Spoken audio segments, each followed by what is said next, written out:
Did you see the article that came out last week?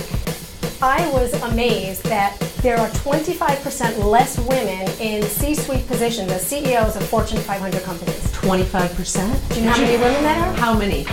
12. 12? 12 12 is 25%? of women in CEO positions. I'm Bethany Williams, host of 3 Days to a Raise. What would it take you to raise the stakes? Go for it. To raise the bar. Run after it. And to elevate your life, your earnings, and your job to the next level. You are not going to want to miss this. This is going to be amazing. Hello and welcome to this week's show, and I'm here with Judy Hoberman. Hey! Hello there, how are you? I'm good. We have her back because you guys loved her so much.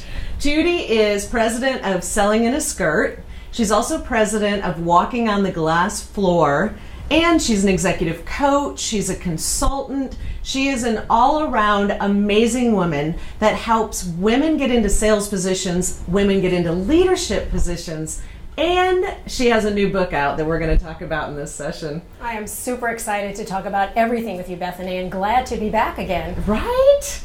So I was really concerned that 12 women left their leadership positions. Yeah, when I read that, I thought 25% of women in Fortune 500 companies. I'm thinking 25%, that's got to be hundreds of women. And it was 12. Can you imagine if it were men that left that position? Now, it would be a huge number. Yeah, I know, but the truth of the matter is that women have left the positions for many reasons, whether they haven't been given the right opportunities or they haven't fulfilled their potential, whatever it was. But I am seeing over the last few weeks that there are more women coming back into this position, so maybe we'll come back for our 25%. Hopefully we will rebound. Well, I saw that Judy wrote a new book called Walking on the Glass Floor. And so let's talk about that. Where does the glass floor come from? So I want you to picture this. Picture the flip side of the glass ceiling, which is the glass floor. A lot of women are, trying to crack open that glass ceiling and just go right through it. But the truth of the matter is we have a lot of women that should be on the glass floor, which is the leadership positions. Should be in leadership, yeah, absolutely. And we don't want women just tiptoeing in and saying, I'm going to try this, and if it doesn't work, I'm going to leave. We want women to get there and stay there, because recruiting is easy, retention is really hard. And that's what we're trying to prove here. Well, I think retention is hard because it is a difficult spot to be in when you are the only woman at the senior leadership level. Absolutely. And I've done it for years. I would have to say that for most of the time it has been very, very difficult. And so I think there's a reason that the women are struggling with that. But I did like that you cover why women are successful when they join these ranks. So talk a little bit about the characteristics that help these companies succeed when a woman gets in these roles. For me, I was also the only woman in a position, and it was also very difficult, and I had to play head games with myself, trying to make myself successful, because there wasn't anybody that would give me the journey and help me through the maze. But the truth is that women bring a different perspective. When you have women in leadership roles, the bottom line of the company generally goes up, because we see things differently.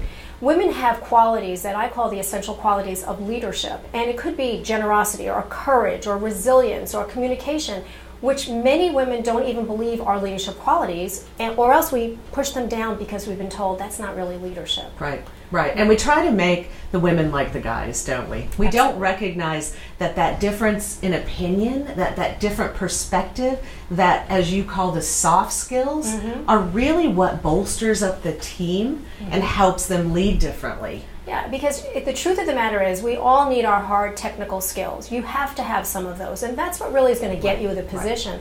But the soft skills are going to give you the promotion. The soft skills are what most companies are looking for. It's not the I, and let me tell you how wonderful I am. It's more about how we do things together as a team, how we collaborate. The things that women naturally do, build relationships. We naturally do that. So if we're given positions of leadership, why not share some of those? There are more and more men that are saying, I have never been given access to this kind of training about the soft skills.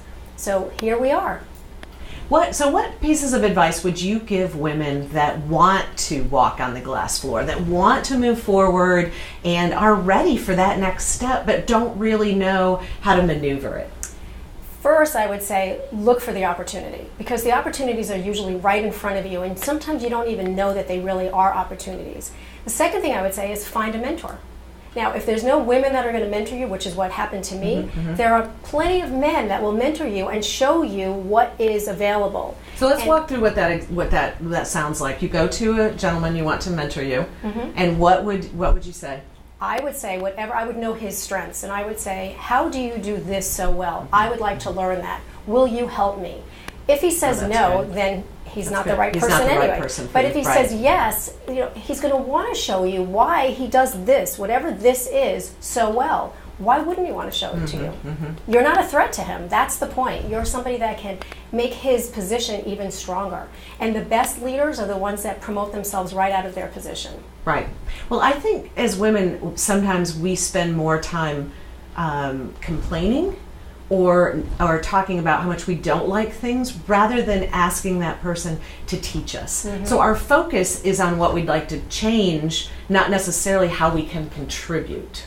Yeah, absolutely. There's so many things that we can change. The culture of the company has to change from the top, and it really does. But there's so many different ways that we can change the culture. What about just open lines of communication? You hear all these things in the news about how people are getting into trouble having these conversations that are not appropriate. What if we talk about work?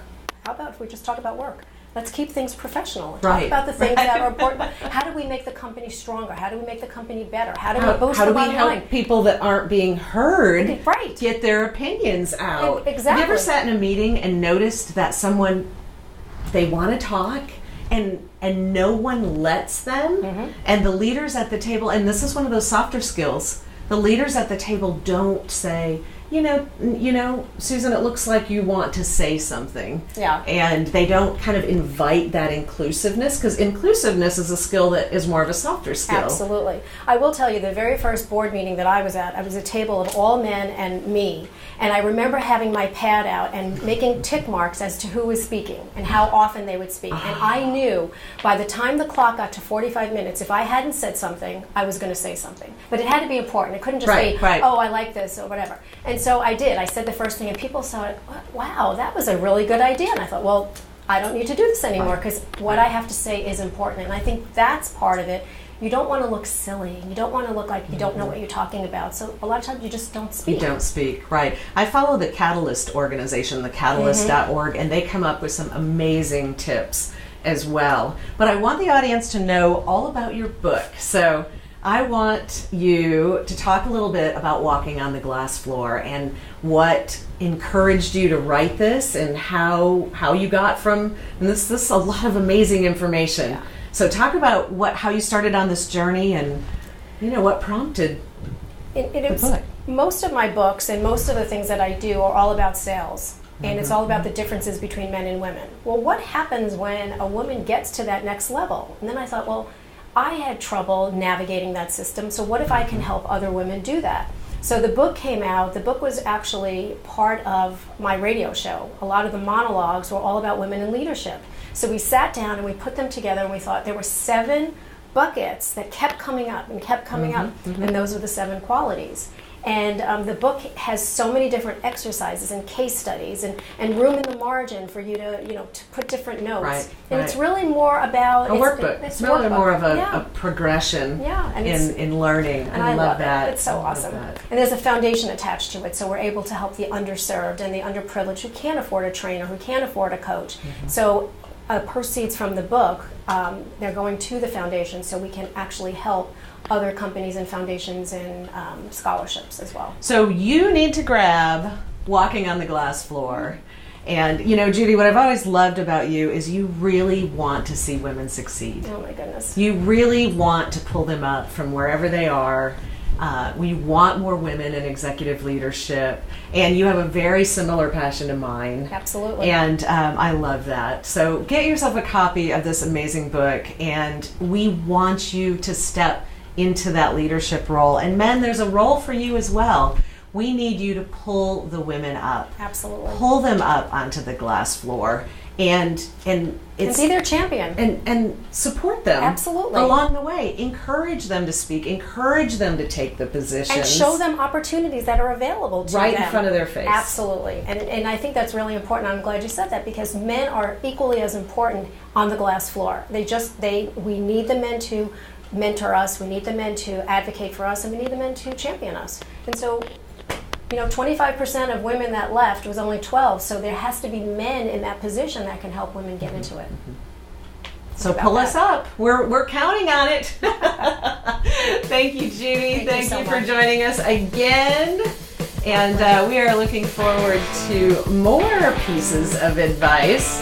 So we'll put information on how you can get a hold of Judy on one of her websites or on social media. All of her information, so that you can send her messages. She would love to hear from you, because she wants to help you rise up as much as I do. Thank you so much. Thank you, and have a fantastic week.